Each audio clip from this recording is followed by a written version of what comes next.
waxaan u sheegayaa meel kasta uu joogo qarandumisku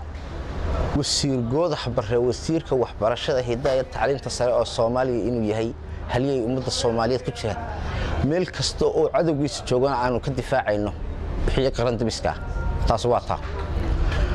xagga waxaan u soo noqonayaa Xasan Cali Khayre ra'iisul wasaaraha iyo xukuumaddiisa oo ay badankeedu tahay dad fadhiida oo aan tayo lahayn wasiirnimada oo qalmin xilka ummadda Soomaaliyeed aan awoodi karin baableeshiniska iyo ummadda ay wasiirka ku yihiin iyo siyaasadda looga baahayay aan garanin baan doonay inaan u noqdo waxaan leeyahay ra'iisul wasaare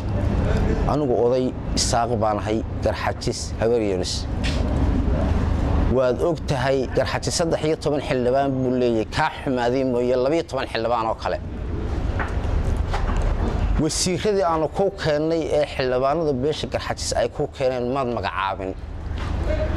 hotel tasiiro mulkiilaha ninuu wato oo anaga beesheeda ku magacaaban ayuu ku keensaday iyo Mustafa Shaqaal dhuxul wasiirka hore wafaafinta Soomaaliya waana mahadsan yihiin wasiirka hore Mustafa Shaqaal dhuxul waana Soomaaliya waxa haliya kama xumi laakiin waxay ahayd ninka aanu wadana ee garxajis wata inuu la kaxeeyay may ahayn nin hotel tasiira dhexdiisa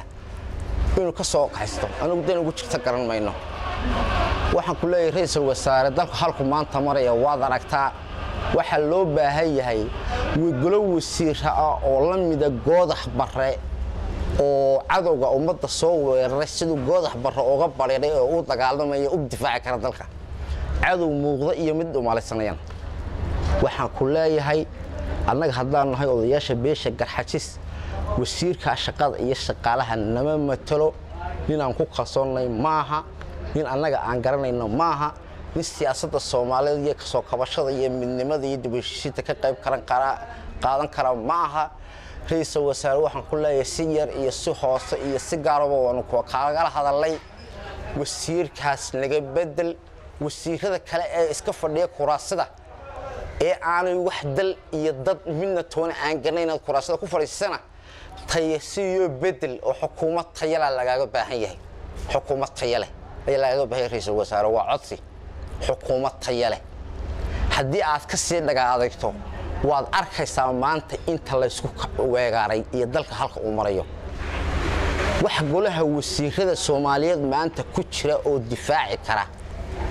cadow dawladda ku dhex jira iyo cadow meel fog joogana goodax barre iyo maareeya jira wasiirka ganacsiga iyo wasiirka hidaha iyo waxbarashada iyo tacliinta sare labada wasiir baa jira ra'iisul wasaare wax xukuumadda laga garanayo oo Soomaaliya maanta hebel wadanayso waxaan ku leeyahay oo aan ku soo gaabinaya wasaaradaha shaqadooda gabayna dil lama bedelayo anigu ra'iisul wasaare waan ku arkay hadda bedelka oran maayee wasiirka amniga waxa uu bedeshay xanaanada xoolaha wasiirka amniga hadda ninka ku magacaaban dib bedel ma yeelaysid ra'iisul wasaare qofka bilaadankeena de waxaan hadda shifo laga qoosto hadalka ila iska dhahawl ma ra'iisul wasaare wasiirka amniga xanaanada xoolaha u bedel wasiirka waxbarashada hidaaya iyo tacliinta sarena wasaaradda amniga u dhibal in dhiiga Soomaaliyeed maanta la daba qabateeyo waa nin amniga ka qayb qaadan kara waa nin dhaqanka Soomaaliyeed yaqaana waa nin 18 gobol ee Soomaaliya degmo walba og maanta waxa ku sugan iyo cid uu ka waraysan karo waa ruug cadlaadi waa khabiir Soomaaliyeed beelaha Soomaaliyeed buu kala garanaya waa nin dib u heshiisiinta iyo amniga iyo amaamiirta ciidanka ku wacan waa nin hal adeeg leh waa nin ka badheeri kara qadiyada ummadda Soomaaliyeed waxaan ku leeyahay ra'iisul wasaare haddii taliyayaashaada ciidanka la laayay haddii wasaaradda amniga la waayay haddii amniga uu noqday mas'uuliyad wadareed aad moodid sida jidadka iska wax qabsay masaajidada iyo ciilasha biyaha kale wadareed uu noqday mas'uuliyad wadareed xamar ma ku xasilayay cadow baa nagu dhex jiray mase iyo qarandumaysi al-shabaab taag baarlamaan ku jira aan la dagaalan iska celinay war goodax barre noogu wareeji wasaaradda amniga intaasaan ku soo goobaya shacabka ummadda Soomaaliyeedna waxaan leeyahay Soomaaliyay war cadowga war dawladda cadowga hortaagan war baarlamaankii cadowga ka buuxa golihii wasiiradana wuxuu noqday gole aan hadda halkan magaceeda ka sheegin war maanta aynu Soomaalinimada ku dagaalano war dawladii waxa u dhuunta u galay dad aan beel kastaba waa ogtihiinoo dadkii aynaan dooranay Xasan Sheekh Maxamuud gacan ramiiska ku keensaday annaga inuu al-shabaab ka keenay ninka xildhibaanka lagu matala iyo inuu ka keenay meel kale ma garanayno Soomaaliyana way ogtay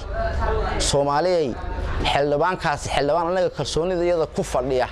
maanta wax Soomaali wax yeelanaya ma aha nin wasiiraho anagana matalo oo aanu wadano oo iska celin karo oo